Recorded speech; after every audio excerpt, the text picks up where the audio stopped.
ஆன்ம நேய அன்பர்கள் அனைவருக்கும் ஆத்ம வணக்கம்.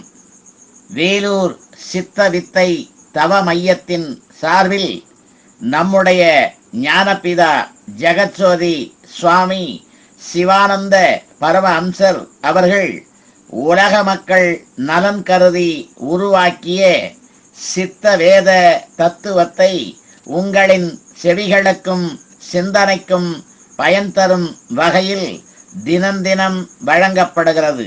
அதன் தொடர்ச்சியாய் இன்று 25ஆம் நாள் தொடக்கம்.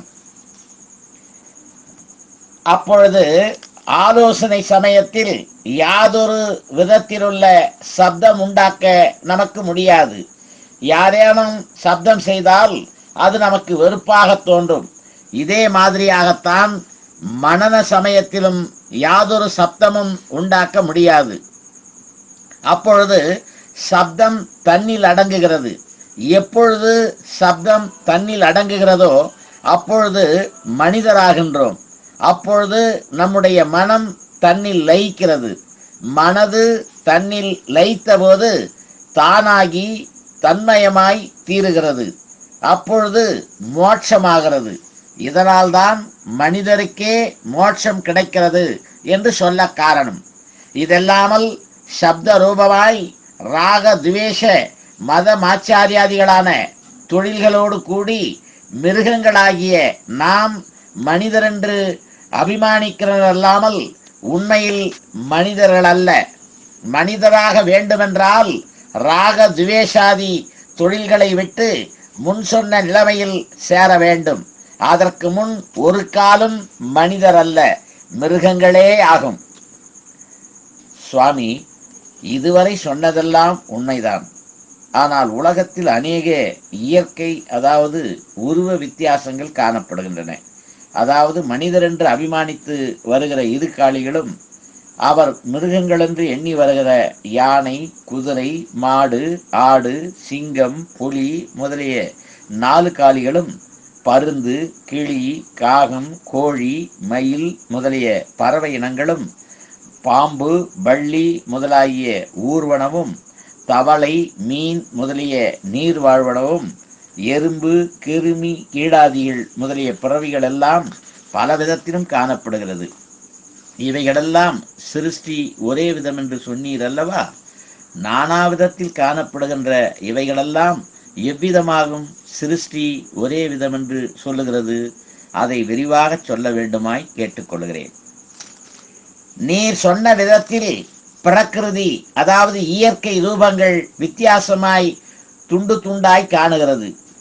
எவ்விதமென்றால் 8 அடுக்கு மாளிகை, 4 அடுக்கு மாளிகை, 3 அடுக்கு மாளிகை, 2 அடுக்கு மாளிகை, 1 அடுக்கு மாளிகை, மாளிகை இல்லாத மச்சி வீடு, மச்சில்லாத வீடு, இது போன்ற மாளிகையோடு கூடியதும் மச்சுள்ளதும் மச்சு இல்லாததும், கல்லு கொண்டும் செங்கல்லு கொண்டும், பெட்டி கட்டை அதாவது சிமிட்டில் உண்டாக்கும் கல்போல் மண்ணில் உண்டாக்கியதும், உருளங்கட்டை அதாவது மண்ணுருளைகளினால் உண்டாக்கிய வீடுகளும், மேல் சொன்னபடி உண்டாக்க முடியாதவர் மூங்கிலாலும் ஓலைகளினாலும் உண்டாக்கிய குச்சிகளும், அதனாலும் உண்டாக்க முடியாதவர்கள் ஈச்சஞ்சோலை, தேக்கு இலை முதலிய பலவிதமான இலைகளை கொண்டும் குடிசைகள் உண்டாக்கி அதற்குள் வசிக்கிறார்கள். இப்படி வசிக்கிறவர்கள் யாராகும் என்று சொல்ல வேண்டியது? மனிதர் என்றாகும். இவ்விதமே 8 அடுக்கு 4 அடுக்கு முதலான மாளிகையில் முதல் இலைகளினாலும் மற்றும் மறைத்து கட்டியுள்ளதான குடிசைகள் வரை உள்ளது. நாம் பல ஜீவிகள் என்று அபிமானித்து வருகிற நாம் முதல் சர்வ ஜீவிகளுக்கும் இருப்பதற்குள்ள வீடுகளாகும் இந்த இயற்கை. வித்தியாசமாய் காணப்படுகின்ற சரீரம் என்று அபிமானித்து வருகிற ஜடங்கள் இந்த பிரகாரம் பிரகிருதி அதாவது இயற்கை வித்தியாசமாகிய கூடுகளில் இருக்கின்றது. என்னவாகும்? ஜீவனாகும். ஜீவன் எத்தனை உண்டு? ஜீவன் ஒன்று மாத்திரம். அப்பொழுது இவைகளை ரூப வித்தியாசத்தால் வேறுபடுத்தி உயர்ந்தது என்றும் தாழ்ந்தது என்றும் சொல்ல இடம் இருக்கின்றதா? இடமில்லை. ஆனால் 8 அடுக்கு மாடியில் இருப்பவரை காட்டிலும் இலைகளினால் மறைவு கட்டி அதில் வசிக்கின்றவர்களுக்கு புத்தி சக்தி இருக்கக்கூடாதா? இருக்கக்கூடும். ஆனால் அதன் காரணம் ஏதேனும் சொல்வதற்குண்டோ? பல காரணங்கள் சொல்வதற்குண்டு. அது என்னவென்றால், பல ராஜாக்களிடமும் பிரபுக்களிடமும் அவர்கள் நீசர்கள் என்று நினைக்கப்படுபவர்களுமாகிய பல்லர் பறையர் இவர்களிடத்திலும் நான் பழகி இருக்கிறேன். அவர்களில் ராஜாக்களை காட்டிலும் பிரபுக்களை காட்டிலும் யோக்கியர்களாயும் காரிய திறமையுள்ளவர்களாயும் திட நிச்சயமும் அறிவும் இருக்கிற பல்லர் பறையர்களை பார்த்திருக்கிறேன். தவிர திருவள்ளுவர், பாக்கனார், நந்தனார் முதலியவர்கள் மகா யோக்கியர்களாக ஞானிகளாக உண்டாயிருந்தார்கள் என்றும் அவர்களை இப்பொழுதும் புகழ்த்துவதும் அவருடைய ஸ்தாபனங்களையும் சாஸ்திர பிரமாணங்களையும் சரியானவை என்று அனுசரித்து நடந்து வருகிறதாய் அறியவும் காணவும் செய்கிறதுண்டு.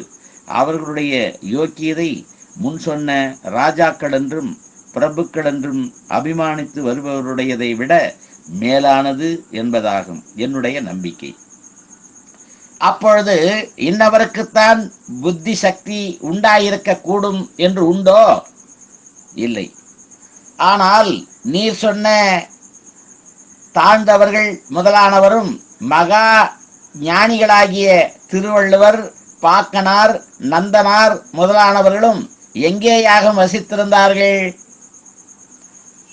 நான் பழகியதான தாழ்ந்தவர்கள் முதலானவர்கள் ஓலை கொண்டும் மற்றும் மறைத்து கட்டியதான குடிசையில் என்று சொல்லி வருபவைகளிலும் வாசம் செய்து வருவதைக் கண்டும் திருவள்ளுவர், பாக்கனார், நந்தனார் முதலியவர்கள் காடுகளில் இதழ் இலை முதலானவைகளினால் கட்டிய குடிசைகளிலாகவும் வசித்திருந்தார்கள் என்றும் கேட்டு தெரிந்திருக்கிறேன்.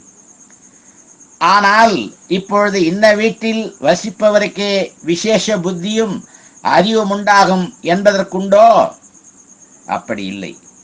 இவ்விதமே மனிதர் என்று அபிமானித்து வருபவர்களுக்கு வாசம் செய்வதற்குள்ள வீடாகிய இந்த ஜடம், அதாவது உடம்பு 8 அடுக்கும் மிருகங்கள் என்று நாம் சொல்லி வருகிற 4 காலிகளுக்கு வாசம் செய்வதற்குள்ள வீடாகிற ஜடம் 4 அடுக்கும், இதேபோல் எறும்பு முதலானவைகள் வாசம் செய்வதற்குள்ள வீடாகிய ஜடங்களாகும் குடிசை முதலானவைகள்.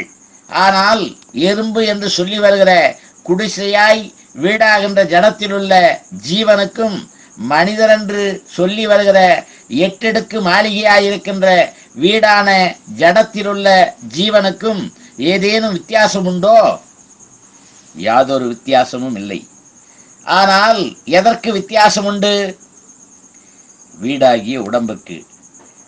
கிரக வித்தியாசம், அதாவது வீடு வித்தியாசப்பட்டதினால் புத்தி சக்தியும் அறிவும் இல்லாமற் போகுமா?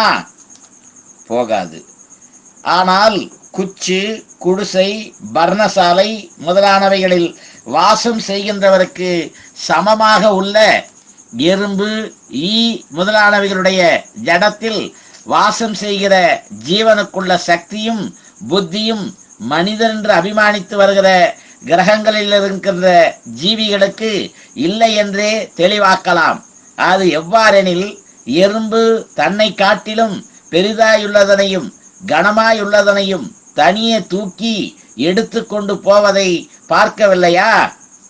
அதுபோல மனிதர் என்று அபிமானித்து வருகிற ஜீவிகளுக்கு தன்னை காட்டிலும் கனமுள்ளதும் பெரியதனை தனியே எடுத்து தூக்க முடியுமா? தூக்க முடியாது. தவிர எறும்பு மிகவும் புத்தி சக்தி உள்ளதாகும். அது தனக்கு வேண்டுகிற தொழிலுக்கு தடையுள்ளதனை தடை தீர்க்கின்றதும், முன்கூட்டி தன்னுடைய உபஜீவனத்திற்குள்ளதை அதி ஜாக்கிரதையிலும் சோம்பலின்றியும் சேகரிக்கின்றதை நாம் கண்டிருக்கிறோம் அல்லவா? ஆம், கண்டதுண்டு. அது மாத்திரமல்ல, அதனுடைய விரைவு, அதாவது சுறுசுறுப்பு நிலைமை எப்படி என்றால், எறும்பு கூட்டங்கள் ஒரு இடை வழியாக நடமாடும் போது மனிதர் என்று அபிமானித்து வருகிற ஒருவர் அதிவேகமாய் அந்த எடை வழியாக போகின்றார். அப்பொழுது அந்த எறும்பு கூட்டங்கள் அவரை என்ன செய்கின்றன?